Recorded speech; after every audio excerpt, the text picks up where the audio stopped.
उस औरत को देखकर तो मैं हक्का बक्का रह गया था, क्योंकि उसका चेहरा बिल्कुल सफेद झग था। ऐसा लग रहा था उसके बदन में खून ही नहीं है, बिल्कुल सफेद चेहरा।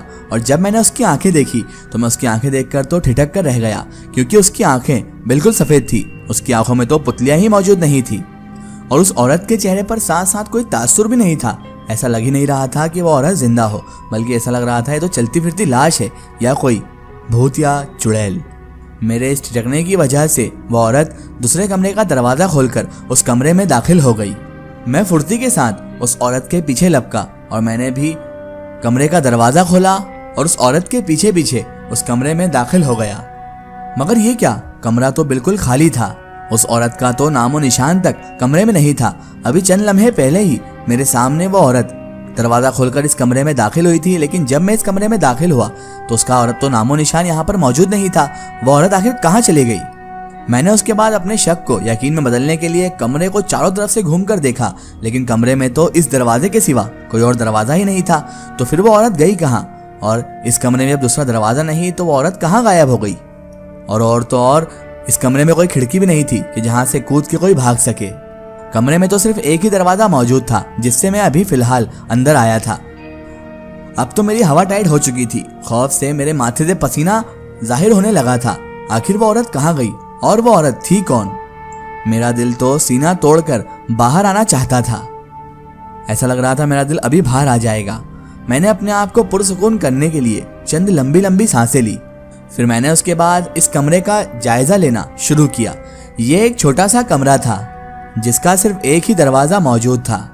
मैं यही सोच रहा था कि मैंने उस औरत को अपनी आंखों से इस कमरे में दाखिल होते हुए देखा था, फिर वो कहाँ चली गई?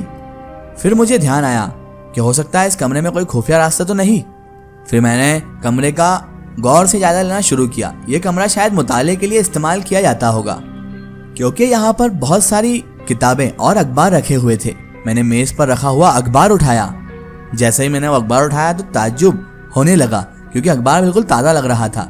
मैंने अखबार की सुर्खियों पर नजर डाली। जैसे ही खबरें पढ़ी तो मैंने सोचा ये कैसी खबरें हैं, क्योंकि मुझे अखबार की खबरें कुछ अजीब सी महसूस हो रही थी।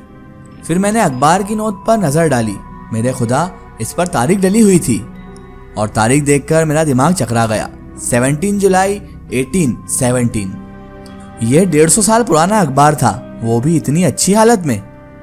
मैं तो अब बहुत ज्यादा घबरा चुका था। हवेली में होने वाले वाकयात मेरे दिमाग से बिल्कुल परे थे। उसके बाद मैं अलमारी के पास आया और अलमारी के पट खोले। जैसे ही मैंने अलमारी को खोला तो कुछ ना कुछ चीज मेरे ऊपर गिरी। मैं बौखलाकर पीछे हट गया और चौंक गया। या खुदाया, मेरे मुंह से इतना ही निकला, क्योंकि वो लाश थी जो मेरे ऊपर गिरी थी, जो अब औंधे मुंह होकर उस कमरे में फर्श पर पड़ी हुई थी। मैंने दिल को हिम्मत दिलाते हुए उस लाश को सीधा किया। देखा कि लाश तो किसी जवान मर्द की थी, और उस लाश के मुंह पर बहुत ज्यादा तकलीफ और अजियत के आसार नुमाया थे। ऐसा लग रहा था किसी ने उसे बहुत मारा हो और इस शख्स पर बहुत ज्यादा जुल्म किया गया हो। अभी मैं लाश को देखकर उसका जायजा ले ही रहा था कि कमरे में मौजूद इकलौती खिड़की से एक हवा का झोंका आया, और उस झोंके के साथ ही लाश के चेहरे का गोश्त गलने लगा। मैं तो ये मंजर देखकर बौखला ही गया। मैं घबरा गया। उसके बाद लाश का सारा गोश्त मट्टी बनकर कमरे से हवा की तरह उड़कर बाहर चला गया। जहां थोड़ी देर पहले अब तक लाश पड़ी हुई थी, वहां अब सिर्फ हड्डियों का ढांचा पड़ा हुआ था।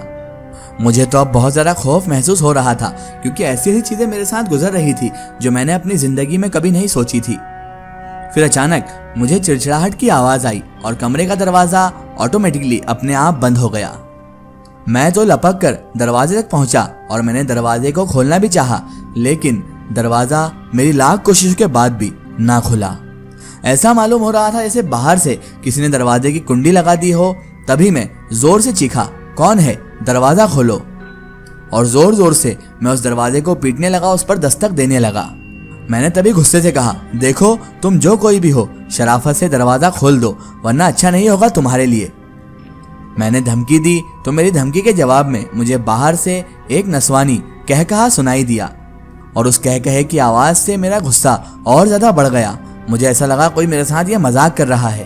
उसके बाद मैंने गुस्से में आकर दरवाजे का जायजा लिया। दरवाजा ज्यादा मजबूत नहीं था जो मेरी 2-3 टक्कर से टूट सकता था। ये सोचकर मैं पीछे हटा ताकि दरवाजे को अपने कंधे से टक्कर मार सकूं। मैंने मुनासिब फासला रखकर तेजी से दौड़ते हुए उस दरवाजे को टक्कर मारी। मगर इससे पहले कि मैं उस दरवाजे को जोरदार टक्कर मारता, दरवाजा अपने आप ही खुल गया और मुझसे कंट्रोल ना हुआ और मैं राहदारी से जा टकराया। क्योंकि दरवाजा मेरी ठोकर से पहले ही खुल गया था तो मैं सीधा चलता चलता उस राहदारी में टकरा गया। मेरे मुंह से एक दर्द भरी आह निकली क्योंकि राहदारी की रेलिंग से टकराने से मेरे कंधे पर चोट लग गई थी। मैंने उठकर अपने हाथ को सही किया और उसके बाद राहदारी में नजर घुमाकर देखा। राहदारी तो एकदम सुनसान थी, ऐसा लग ही नहीं रहा था कि यहाँ पर कोई मौजूद है। मैं यही सोच रहा था कि आखिर ये दरवाजा किसने बंद किया और फिर किसने खोला। फिर मैंने राहदारी की रेलिंग में से ऊपर सर निकालकर आसमान की जानिब देखा। मैंने देखा कि बारिश थम चुकी थी, मौसम भी अब साफ हो चुका था। आसमान पर तो तारे चमक रहे थे। मौसम अब सही हो चुका है, मुझे अब यहाँ से निकल जाना चाहिए। मैंने इतना ही सोचा था कि उसी वक्त मेरी नजर दरवाजे पर पड़ी तो मेरी आंखों से हैरत नुमाया होने लगी। हल्कों से मेरी आंखें बाहर निकल आई। वो ढांचा जो अभी थोड़ी देर पहले तक फर्श पे पड़ा हुआ था, अब वो ढांचा दोनों हाथ में तलवार लिए हुए दरवाजे के सामने खड़ा हुआ था और मुझे घूर रहा था। मैं तो अब बहुत ज्यादा खौफ में था। मैं आंखें फाड़कर उस ढांचे को देख रहा था कि अभी थोड़ी देर पहले तो ढांचा यहाँ पर पड़ा हुआ था, अभी ढांचा खड़ा कैसे हो गया और ये मुझसे क्या चाहता है। मैं ये सोचने लगा। तभी मैंने उससे पूछा, कौन हो तुम? मैं बहुत घबरा गया था। तभी वो ढांचा बोला, तोना अमन तोना। तभी मैंने बौखलाकर पूछा, ये कौन सी जबान है? ढांचा फिर बोला, तोना अनम तोना। और इसके साथ ही उसने अपने हाथ में मौजूद एक तलवार मेरी जानिब उछाल दी। मैंने हाथ बढ़ाकर उस तलवार को पकड़ लिया। फिर ढांचा मेरी जानिब आहिस्ता आहिस्ता कदम बढ़ाकर बढ़ने लगा और फिर से वो अपनी तलवार लहराते हुए कहने लगा, तोना अमन तोना। इतना कहते ही उसके बाद उस ढांचे ने तलवार से मुझ पर हमला कर दिया। ये क्या कर रहे हो? मैं चौंकाई देकर उस वार से बचा। फिर से वो ढांचा बोला, तोना अमन तोना।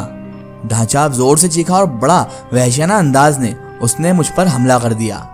वो मेरी गर्दन पर वार करना चाहता था, लेकिन मजबूरन मुझे भी अब तलवार चलाकर उसका मुकाबला करना पड़ रहा था, क्योंकि अगर मैं खड़ा रहता तो वो ढांचा ही मुझे मार डालता।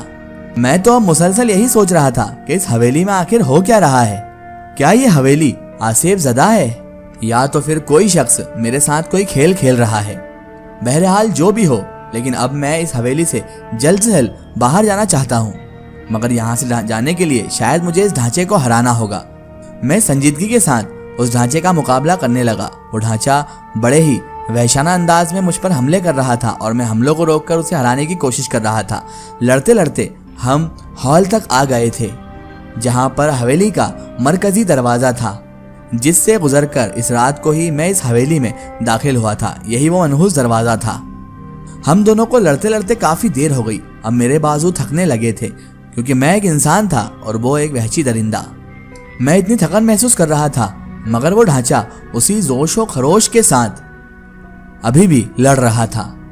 जिस जोशो खरोश से उसने मुकाबला शुरू किया था, वो तो अभी भी उसी अंदाज में लड़े जा रहा था। अभी तक तो मैं अपना दिफा ही कर रहा था। अभी तक मैंने उस ढांचे पर एक भी वार नहीं किया था, मगर अब मुझे ये अंदाजा हो चुका था कि मैं ज्यादा देर तक इस ढांचे के सामने नहीं टिक पाऊंगा।